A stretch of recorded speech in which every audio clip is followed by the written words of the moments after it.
Zwischen Himmel und Erde, von allem verlassen, da hängt unser Heiland, verworfen, verhöhnt, von Gott und den Menschen alleine gelassen, zerschlagen, zerschunden, voll Schmerzen erstört. Zwischen Himmel und Erde, da hängt er am Kreuze, der heilige Mensch, Gottes Sohn, und ringsum die lachende, spottende Leute, sie spucken ihn an, voller Hass, voller Hohn.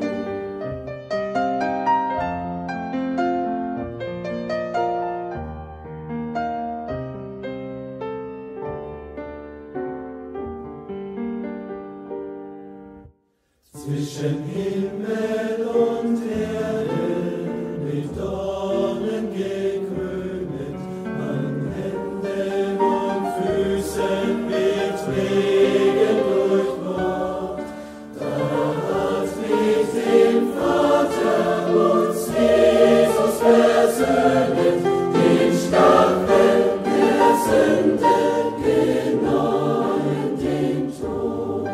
Zwischen Himmel und Erde, ja, ist er verblutet, das Lamm, das geschlachtet für unsere Schuld.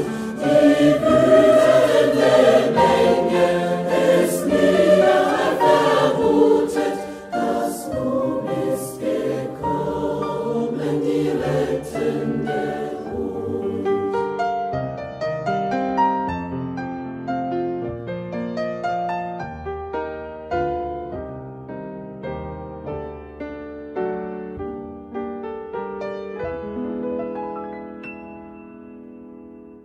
Zwischen